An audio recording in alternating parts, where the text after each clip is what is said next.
এমন ঘটনা যদি শোনেন যে 2.5 থেকে 3 বছরের বাচ্চা তার মা বাবাকে বলছে, এটা আমার ঘর নয়, এটা আমার পরিবার নয়, তোমরা আমার মা বাবা নও, তাহলে সকলেরই বোধহয় মনে হবে বাচ্চাটি মানসিক ভারসাম্যহীন। কিন্তু এই কথা সে যদি 5 বছর বয়স পর্যন্ত সে বারবার বলে।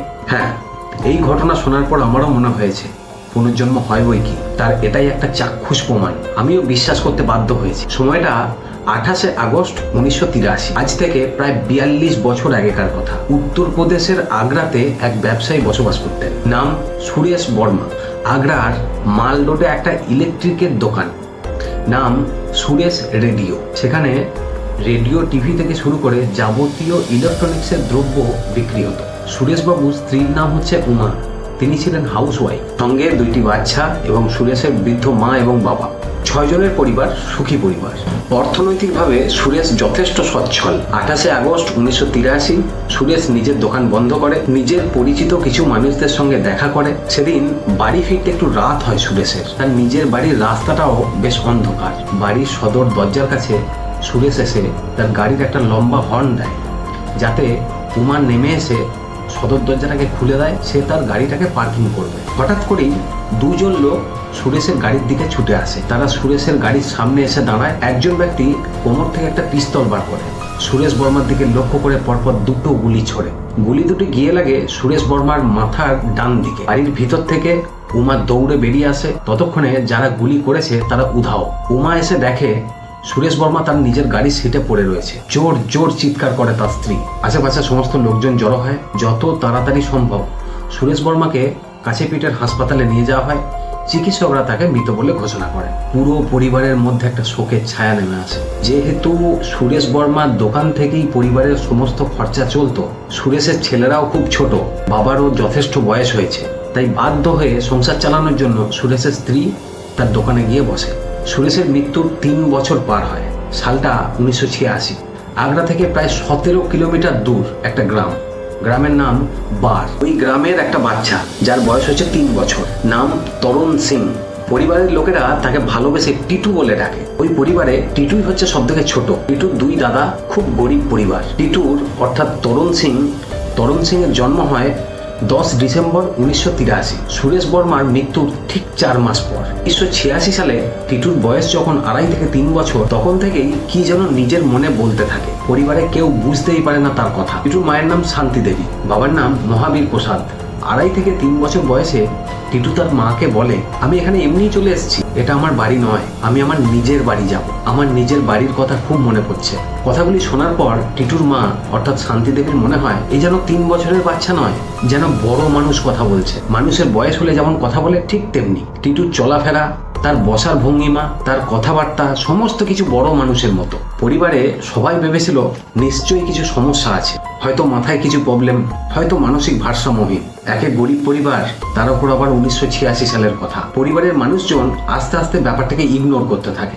দিন যায়, বছর যায়, টিটুর মুখে কিন্তু সেই একই কথা, এ আমার বাড়ি নয়, আমার বাড়ির জন্য খুব মন খারাপ করছে, আমি বাড়ি যেতে চাই। ঠিক যখন তার 5 বছর বয়স হয়, সে আরো বলে, আমার নাম তরুণ সিং বা টিটু নয়, আমার নাম সুরেশ বর্মা, আমি সুরেশ রেডিওর দোকানের মালিক, আমি বিবাহিত, আমার স্ত্রী আছে, আমার স্ত্রীর নাম উমা, আমার 2 বাচ্চাও আছে। ব্যাপারটা দেখে পরিবারের সবাই তো অবাক। তারা ভাবে নিশ্চয়ই ভূত প্রেতের ছায়া। কিন্তু টিটুর মুখে সেই এক কথা। কিছুবার এমন হয়, এই টিটুর মা শান্তি দেবী যদি ছেঁড়া বা ফাটা শাড়ি পরতেন, টিটু খুব রেগে যেত, বলতো যত তাড়াতাড়ি সম্ভব তুমি এটা পাল্টে ফেলো, এই সমস্ত ছেঁড়া শাড়ি পরে আমার কাছে আসবে না। 5 বছর বয়স হওয়ার পর থেকেই টিটু নিজের বাড়ির লোকদেরকে হুমকি ধুমকি দেওয়া শুরু করে। আমার আসল মা বাবা তোমরা নও, ওরা আগ্রাতে থাকে, আমি ওদের কাছে যেতে চাই, যদি আমাকে ওদের কাছে না রেখে আসো তাহলে আমি একাই চলে যাব। একদিন হঠাৎ করে সে ব্যাগ গোছাতে শুরু করেছে। পরিবারের সবাইকে সে ডেকে বলে, আমি জানি না আমি এখানে কি করে এলাম, তোমরা আমার কেউ নও, আমাকে আগ্রাতে না দিয়ে এলে আমি নিজেই সেখানে চলে যাব। পুরো পরিবারের তো ব্যাপার শুনে মাথায় হাত। টিটুর এক দাদা অশোক, তার মাথায় একটা বুদ্ধি আসে। যেহেতু টিটু 2.5 থেকে 3 বছর ধরে একই কথা বলে যাচ্ছে, তাই এই ব্যাপারটা তদন্ত করার দরকার আছে। অশোক টিটুকে জিজ্ঞাসা করে, তোমার বাড়ি কোথায়? টিটু উত্তর দেয়, আগ্রা।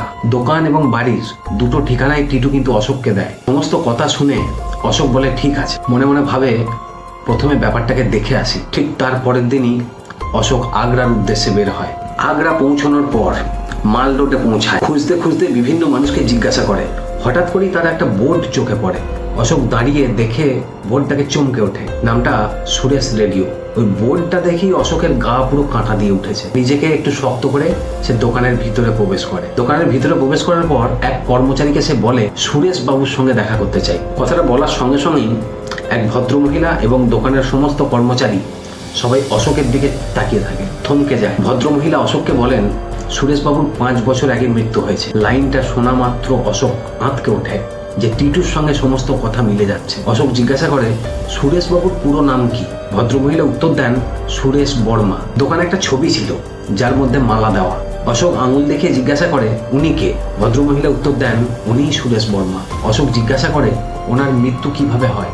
উল্টো দিক থেকে উত্তর আসে 28শে আগস্ট রাতের বেলায় দোকান বন্ধ করে যাওয়ার পর তাকে দুজন লোক 2টি গুলি করে, সেখানেই তার মৃত্যু হয়। এই কথা শোনা মাত্র অশোকের মনে হয় যে তার ভাই অর্থাৎ টিটু তাকে একদম সত্য কথা বলেছে। অশোক সেই ভদ্রমহিলাকে জিজ্ঞাসা করে ওনার স্ত্রী কোথায়? ভদ্রমহিলা উত্তর দেন আমি ওনার স্ত্রী। অশোক আবার জিজ্ঞাসা করে আপনার নাম কি? ভদ্রমহিলা উত্তর দেন আমার নাম উমা। আপনার বাচ্চা কটা? উমা দেবী উত্তর দেন 2টো। এত কিছু জানার পর অশোক খুব চিন্তায় পড়ে যায়। ততক্ষণে উমা দেবী উল্টো দিক থেকে প্রশ্ন করেন ভাই আপনি এত ইনকোয়ারি এত জিজ্ঞাসা কেন করছেন? এই সমস্ত জেনে আপনার কি হবে? আপনি কে? আপনি কোথা থেকে এসেছেন? কি নাম আপনার? অশোক এবার উত্তর দেয় আমি যেটা বলবো সেটা শুনে আপনি চমকে যাবেন। এই বলে অশোক শুরু করে। এখান থেকে 17 কিলোমিটার দূর একটি গ্রাম যার নাম বার। আমি সেই গ্রাম থেকেই আসছি। আমার নাম অশোক। আমার একটি ছোট্ট ভাই আছে যার বয়স 5 বছর। ওর নাম তরুণ সিং, ডাক নাম টিটু। 10 ডিসেম্বর 1983 সালে ওর জন্ম হয়। টিটু গত 2.5-3 বছর ধরে একটাই কথা শুধু বলে যাচ্ছে আমি তোমাদের কেউ নয়, আমার বাড়ি আগ্রাতে, আমার নাম সুরেশ বর্মা, আমার স্ত্রী আছে, আমার 2টি ছেলে আছে, আমার মা বাবা আছে, আমার স্ত্রীর নাম উমা, আমার এই আগ্রাতে একটা দোকান আছে যেটার নাম হচ্ছে সুরেশ রেডিও। আমাকে গুলি করে হত্যা করা হয়। আমি অপরাধীদেরকে এখনো দেখলে চিনতে পারবো। কথাগুলো শুনে উমার ঠিক বিশ্বাস হয় না। উমা তখন অশোককে বলে যে এই সমস্ত ঘটনা নিউজ পেপারে বা টিভি চ্যানেলে প্রায় প্রতিদিনই বের হয়, প্রতিদিনই খবর হয়। উমার মনে হয় অশোকের নিশ্চয়ই কোনো মতলব আছে, নিশ্চয়ই লোভ আছে। সে এই সমস্ত ঘটনা শুনিয়ে উমা দেবীর কাছ থেকে মোটা টাকা খিঁচতে চায়। কিন্তু অশোককে দেখে উমা দেবীর মনে হয় যথেষ্ট সরল, সাদাসিধে এবং ভালো মানুষ। ঠিক তখনই সুরেশ বর্মার মা বাবা অর্থাৎ উমা দেবীর শ্বশুর শাশুড়ি দোকানে প্রবেশ করে। উমা তাদের দেখা মাত্র সমস্ত কথা, সমস্ত ঘটনা খুলে তাদেরকে বলে। ব্যাপার শোনার পরই উমা দেবীর শ্বশুর শাশুড়ি অর্থাৎ সুরেশ বর্মার মা বাবা বলে ওঠে এ কি কথা শুনছি? এ তো উপরওয়ালার দান, উনিই কৃপা করেছেন। ভগবান বোধ হয় তার ছেলেকেই আবার ফিরিয়ে দিয়েছেন। নিশ্চয়ই সুরেশের পুনর্জন্ম হয়েছে। ঠিক এরপরই উমা দেবী এবং তার শ্বশুর শাশুড়ি ভাবে যে ঘটনা তো শুনলাম, কিন্তু তা কতটা সত্য কতটা মিথ্যা সেটাকে যাচাই করতে হবে, বিচার করতে হবে। তখনই অশোক বলে ওঠে একটা কাজ করুন, আপনারা কালকে আমার সঙ্গে আমার গ্রামে চলুন। আমি বাড়িতে কাউকে বলবো না যে কে আসছে। দেখা যাক আপনারা ওখানে যাওয়ার পর টিটু আপনাদেরকে দেখে চিনতে পারে কিনা। সুরেশ বর্মার মা বাবা এবং তার স্ত্রীর চোখে তখন বিশাল বিস্ময়ের ছাপ। এমনও কি হতে পারে? কি করে সম্ভব এটা? পরের দিন স্ত্রী, মা, বাবা সহ 2টি বাচ্চাকে এবং অশোককে নিয়ে সে গ্রামের পথে রওনা হয়।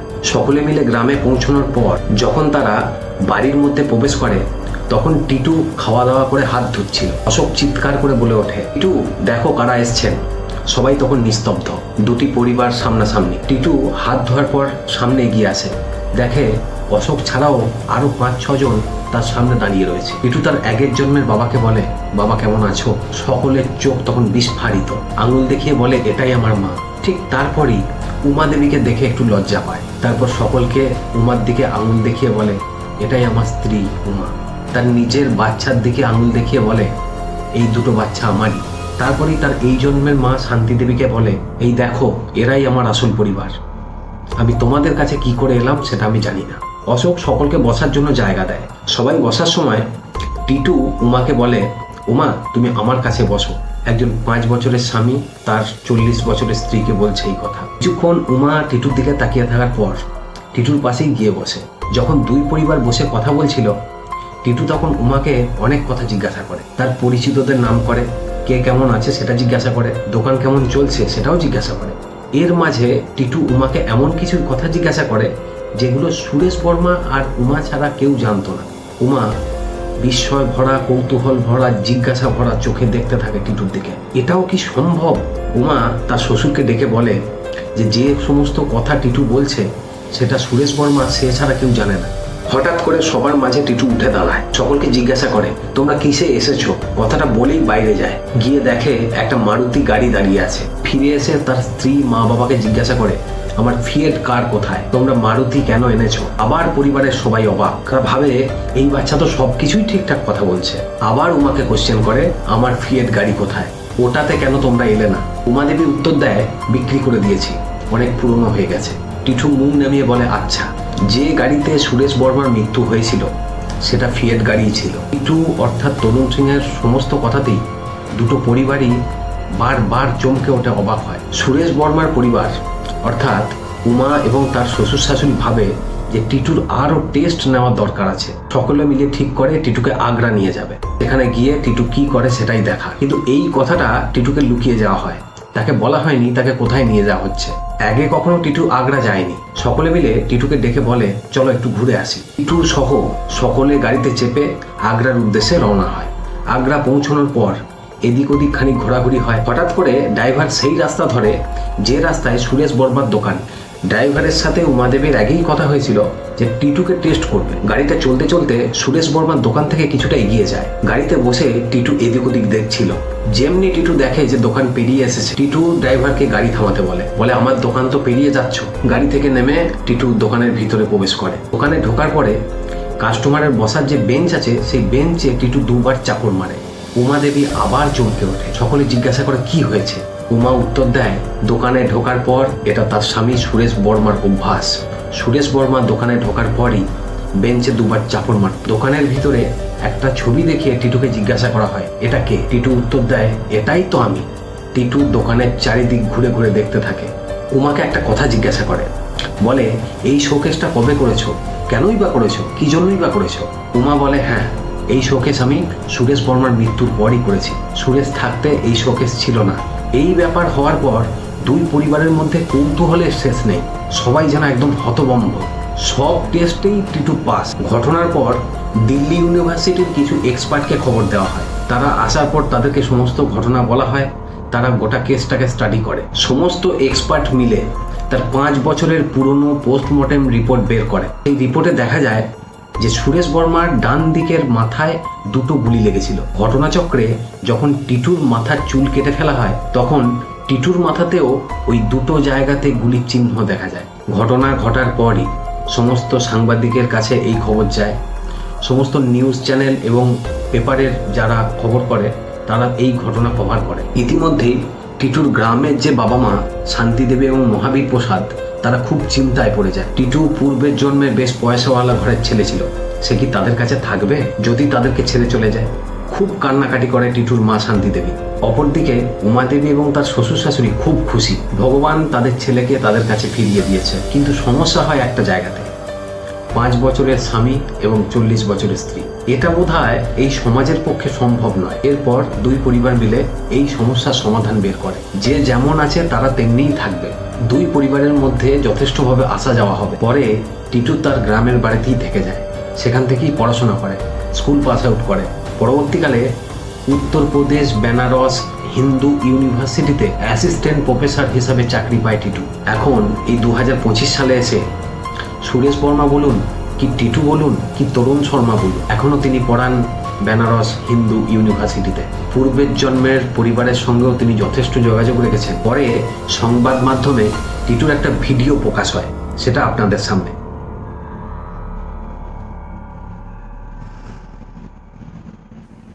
मेरा नाम तोरन सिंह है। मैं आगरा उत्तर प्रदेश से रहने वाला हूँ।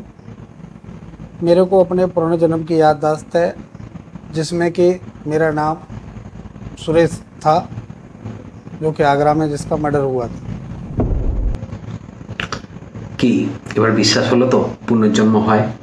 এই ঘটনা যদি কারোর আরও অবিশ্বাস থেকে থাকে তারা ইন্টারনেটে গুগলে ইউটিউবে গিয়ে সার্চ করতে পারেন, অবশ্যই দেখতে পাবেন এই সুরেশ বর্মার কাহিনী। আজকের ঘটনা এই পর্যন্তই। ভালো থাকবেন, সুস্থ থাকবেন। ধন্যবাদ।